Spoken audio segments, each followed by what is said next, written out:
Hi guys. ఈరోజు మీ ముందుకి ఒక సరికొత్త సెంట్రల్ గవర్నమెంట్ జాబ్ నోటిఫికేషన్ తీసుకొచ్చాను. ఇదేంటంటే ఐఐఎస్సిఆర్ తిరువనంతపురం. ఐఐఎస్సిఆర్ అంటే Indian institute of science education and research institute. ఇది కేరళలో ఉన్న తిరువనంతపురంలో ఉంటుంది. దీంట్లో డిఫరెంట్ జాబ్స్ ఉన్నాయి, like civil engineer, data science, computer science, office assistant. ఇవన్నీ కూడా ఏంటంటే non clinical jobs, I mean like non technical jobs, non teaching jobs. It's more like technical only, but not teaching jobs, non teaching jobs. ఇవేంటంటే permanent jobs, non teaching jobs and permanent jobs. So central government permanent job అంటే మీరు mean like ఇంకా once enter అయ్యారంటే register ఇంకా completely మీ life set అయిపోయింది అని చెప్పి fix అయిపోవచ్చు.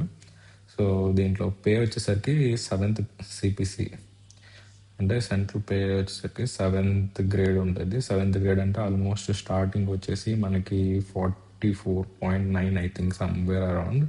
మ్యాక్సిమం వచ్చేసి 1.42 వరకు వెళ్తుంది విత్ ఇయర్లీ ఇంక్రిమెంట్స్. ఇంకా I mean like central government job అంటే ఎన్పిఎస్ ఇవన్నీ వస్తాయి, లైక్ హెల్త్ బెనిఫిట్స్, యూజీహెచ్ఎస్ కార్డు, ఇంకా పెన్షన్ స్కీమ్స్, ఇట్లాంటివన్నీ బెనిఫిట్స్ ఉంటాయి కదా. తర్వాత ఫస్ట్ పోస్ట్ ఏంటంటే సివిల్ ఇంజనీర్కి, అసిస్టెంట్ సివిల్ ఇంజనీర్. ఇదేంటంటే అన్రిజర్వ్డ్ కేటగిరీ వాళ్ళకి మ్యాక్సిమం ఏజ్ లిమిట్ వచ్చేసరికి 38 years. ఇదేంటంటే bachelors degree in civil engineering with 3 years of relevant experience in pay level 6. అంటే ఇది అందరికీ ఎలిజిబుల్ అంటే కాదు. 3 years ఎక్స్పీరియన్స్ ఉండాలి మీకు. పే లెవెల్ 6th పే లెవెల్లో, అట్లీస్ట్ 6th పే లెవెల్లో మీరు అంతకుముందు జాబ్ చేసి ఉండాలి. అలా కాదు, మీరు డిప్లొమా చేస్తున్నారు అనుకోండి, 5 years ఎక్స్పీరియన్స్ కావాలి. Same pay level 6th as junior engineer. ఎక్కడ అంటే ఇన్స్టిట్యూషనల్ బిల్డింగ్స్, లేకపోతే మెయింటెనెన్స్, డిజైనింగ్, సివిల్ వర్క్స్, వీటిలలో మీరు చేసుంటే మీరు ఎలిజిబుల్ అవుతారు. ఇంకొకటి లైబ్రరీ సూపరింటెండెంట్, ఇది కూడా సేమ్ అన్రిజర్వ్డ్ వాళ్ళకి సేమ్ పే 7th. కాకపోతే దీంట్లో ఏంటంటే లైబ్రరీ సైన్స్లో డిగ్రీ చేసి ఉండాలి with 55% marks, masters degree in batch, లేదంటే ఎనీ డిసిప్లిన్ ప్లస్. సేమ్ ఇది కూడా అంతే, ఇన్ఫర్మేషన్ సైన్స్ లేదన్నా. ఇంకొకటి ఏంటంటే 5 years ఎక్స్పీరియన్స్ ఉండాలి, సేమ్ పే లెవెల్ 6thలో అంతకుముందు చేసి ఉండాలి. డిజైరబుల్ అనేది ఇది క్వాలిఫికేషన్, రికగ్నైజ్డ్ ఇన్స్టిట్యూట్ అయి ఉంటే సరిపోతుంది. తర్వాత junior technical assistant, data science అంటాం కదా, ఇప్పుడు బాగా ట్రెండింగ్ అవుతున్న జాబ్స్ వచ్చేసరికి డేటా సైన్స్ జాబ్స్. దీనికి కూడా ఏజ్ లిమిట్ 33 years. కాకపోతే ఇది పే లెవెల్ అనేది తక్కువ, పే లెవెల్ 5 ఉంది. 5 అంటే ఆల్మోస్ట్ 29.5 అలా వస్తుంది. సేమ్ ఇది కూడా bachelors degree with 3 years experience, 55 marks. 3 years experience with 55 marks. అదే ఇవి డిజైరబుల్ క్వాలిఫికేషన్ అండ్ ఎక్స్పీరియన్స్. ఇవి చూసుకోండి మీరు. ఐ మీన్ నాకైతే ఐడియా లేదు వీటి గురించి అన్నీ కూడా, ఈ కోడింగ్ వీటి గురించి, లైక్ పైథాన్, ఎస్క్యూఎల్ వీటి గురించి. Next junior technical assistant computer science web programming, దీనికి 33 years. ఇది కూడా చూసుకోండి. ఇది vacancies only for OBCs, non creamy layer. ఇది కూడా ఓబీసీస్, నాన్ క్రిమీ లేయర్. ఇది కూడా సేమ్ 5th లెవెల్ పే. ఇది ఏంటంటే bachelors of degree in science, technology, engineering, లేకపోతే diploma in engineering 3 years experience ఉండాలి, 55 మార్క్స్. సేమ్ ఇంకా దీనికి కావాల్సిన క్వాలిఫికేషన్స్ ఇక్కడ ఉన్నాయి చూసుకోండి. పైథాన్ ఇవన్నీ వచ్చి ఉంటే మీకు కొంచెం అడ్వాంటేజ్ ఉంటుంది. ఇంకొకటి ఆఫీస్ అసిస్టెంట్, మల్టీ స్కిల్. వీడి బేసిక్ కంప్యూటర్ నాలెడ్జ్ ఉంటే సరిపోతుంది అనుకోండి, like Word, Excel, PowerPoint వస్తే సరిపోతుందంట. కాకపోతే 5 years ఎక్స్పీరియన్స్ ఉండాలంట వీడికి కూడా డిగ్రీలో 55 మార్క్స్. ఇది కూడా కాకపోతే ఇక్కడ అడ్వాంటేజ్ ఏంటంటే ఒక 2 ఏమో అన్రిజర్వ్డ్ ఉన్నాయి, 1 ఏమో ఎస్సీ వాళ్ళకు ఉంది. 5th pay. ఓకే, ఇంకా కండిషన్స్ ఏమంటే ఇండియా వాడు ఉండాలి. ఇవన్నీ కూడా 7th పేసి మాత్రమే అలా వచ్చింది. ఇంకా తర్వాత DRA, HRA, transport alliance, NPS ఇవన్నీ వస్తాయి మీకు. ఆల్మోస్ట్ 44,000 గ్రాస్ పే ఉందంటే మీకు అరౌండ్ 90,000 దాకా మీకు పే అనేది వస్తుంది 7th పే మాత్రం. ఎన్పిఎస్ కూడా వస్తుంది, మెడికల్ బెనిఫిట్స్ వస్తున్నాయి, అంటే రీఎంబర్స్మెంట్స్, ఎల్టీసీలు ఇవన్నీ వస్తాయి. ఏజ్ రిలాక్సేషన్ అనేది ఇంకా యాజ్ యూజువల్గా రిజర్వేషన్ బట్టి ఫిజికల్లీ వాళ్ళకి అట్లా మారుతూ ఉంటాయి. తర్వాత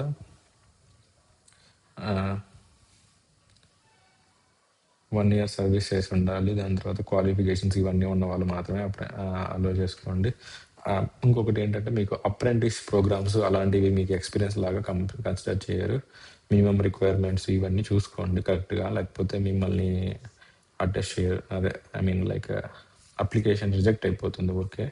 ఇంకొకటి ఏంటంటే ఇది 2 టైప్స్ ఆఫ్ అప్లికేషన్స్. ఫస్ట్ ఏంటంటే మీరు ఆన్లైన్ అప్లికేషన్ చేసి ఫీజు కట్టాలి. ఫీ ఏంటంటే 500 ఉంటుంది, మస్ట్ బి పెయిడ్ ఆన్లైన్. ఇది కూడా ఆన్లైన్ పే చేయాలి. ఇంకొకటి కట్టిన తర్వాత రీఫండ్ అనేది ఉండదు. ఎస్సీ ఎస్టీస్, ఉమెన్కి, ఎక్స్ సర్వీస్మెన్కి వీళ్ళందరికీ ఫీ ఏమి ఉండదు. ఇంకొకటి అప్లికేషన్ అయిపోయిన తర్వాత మీరు మళ్ళీ ఈ డాక్యుమెంట్స్ అన్నీ కూడా మీరు ఏంటంటే స్పీడ్ పోస్ట్ ద్వారా పంపించాలి. ఎక్కడికి పంపించాలి అంటే ఈ ఇన్స్టిట్యూట్కి పంపించాలి. ఆన్లైన్ అప్లికేషన్ ఎప్పటి నుంచి స్టార్ట్ అవుతుందంటే 25th అనేది స్టార్ట్ అవుతుంది. తర్వాత హార్డ్ కాపీ ఎప్పుడంటే ఇది లాస్ట్ డేట్. ఈ డేట్స్లోపు మీరు స్టార్ట్ కాదు, ఇది లాస్ట్ ఎండింగ్ డేట్. ఇది కూడా లాస్ట్ ఎండింగ్ డేట్. ఇంకొకటి ఫస్ట్ ఎలా అప్లై చేయాలంటే ఫస్ట్ యూజర్ ఐడి ఒకటి క్రియేట్ చేసుకోండి, పాస్వర్డ్ క్రియేట్ చేసుకోండి వెబ్సైట్లో. ఎప్పటి వరకు లాస్ట్ డేట్ అంటే 25th February. తర్వాత మొత్తం 6 స్టేజెస్ ఉంటాయి. ఒక్కొక్కటి ఎడిట్ మీరు డీటెయిల్స్ అడుగుతూ ఉంటాడు. దాని తర్వాత ఒక్కొక్కటి మీరు అప్లై చేస్తూ ఉండాలి. ఇదంతా అయిపోయిన తర్వాత మీరు 500 ఫీజ్ పే చేయాలి. దాని తర్వాత పేమెంట్ ప్రాసెస్ అయిపోయిన తర్వాత ప్రొసీడ్ టు పేమెంట్ కొట్టేసి మళ్ళీ బ్యాక్ వచ్చేస్తే అయిపోతుంది. ఇంకేమన్నా మీకు ఏమైనా ఇష్యూస్ వస్తాయి ఈ పేమెంట్లో ఈ వెబ్సైట్ని మీరు కాంటాక్ట్ అవ్వచ్చు. తర్వాత హార్డ్ కాపీ అనేది పంపించాలి. పోస్ట్ కోడ్ ఎక్కడికంటే ఈ అడ్రస్కి పంపించాలి. అది. సో మీరు ఈ డేట్స్ అనేది ఇంపార్టెంట్ ఇక్కడ, 25th and 3rd March. So ఈ డేట్స్ చాలా ఇంపార్టెంట్. ఇంకొకటి ఏంటంటే మీరు అడ్వాంటేజ్ ఏంటంటే దీనికి ఎవరికి ఈ జాబ్స్ గురించి పెద్ద ఐడియా ఉండదు. సో మీరు ఈ ఫీల్డ్లో రిలవెంట్ ఎక్స్పీరియన్స్ ఉంది అనుకుంటే you can go through it. ఎందుకంటే it's one of the best institutes. Research ఇన్స్టిట్యూట్లలో ఫీచర్స్ అనేటివి చాలా బాగుంటాయి. ఇంకొకటి మీరు ఏదో ఒక టాప్ లెవెల్లో ఉన్నట్లు మీకు ఒక ఐడియా వస్తుంది.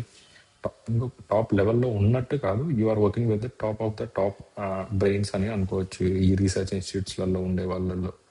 So if you are good enough with experience, just go through it. One of the best opportunities. Do not think about the pay level because it will grow by experience. No worries.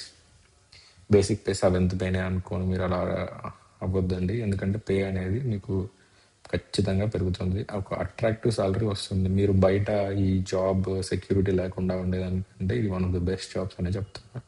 So that's it guys. Thank you for watching the video.